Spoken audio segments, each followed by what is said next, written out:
নমস্কার বন্ধুরা, job update Bangla চ্যানেলে আপনাদের সবাইকে স্বাগত জানাই। আপনারা যারা মা অন্নপূর্ণা ভান্ডারের জন্য আবেদন করেছেন কিন্তু এখনও আপনার অ্যাকাউন্টে ৩,০০০ টাকা এখনও ঢোকেনি, তাহলে আপনার জন্য এই ভিডিওটি খুবই গুরুত্বপূর্ণ হতে চলেছে। আবার অনেকের আবেদন অজান্তেই বাতিল হয়ে যাচ্ছে। আবার অনেকের স্ট্যাটাসে এমন কিছু ভুল রয়েছে যার কারণে আপনার অ্যাকাউন্টে টাকা ঢোকা আটকে যাচ্ছে। আজকের এই ভিডিওতে আমি দেখাবো কিভাবে মাত্র ২ মিনিটে নিজের হাতে থাকা মোবাইল দিয়ে নিজের আবেদন স্ট্যাটাস চেক করবেন এবং কোনো সমস্যা হলে নিজেই ঠিক করে নিতে পারবেন এই ভিডিও দেখে।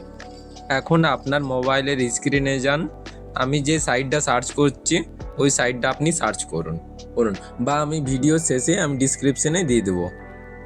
তারপর যেখানে লেখা আছে না সিলেক্ট ইউর ডিস্ট্রিক্ট, সেখানে আপনার জেলা সিলেক্ট করুন।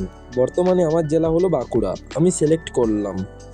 তারপর আপনি ফর্মে যে নাম্বারটা দিয়েছেন সেই নাম্বারটা এখানে দিবেন। আপনার ফর্মের নাম্বারটা দেওয়ার পর দেখবেন এখানে টিকমার্কটি উঠছে মানে আপনার মোবাইল নাম্বার দেওয়া হয়ে গেছে। তারপর নিচে যে ক্যাপচারটি রয়েছে সেই ক্যাপচারটি যোগ করবেন।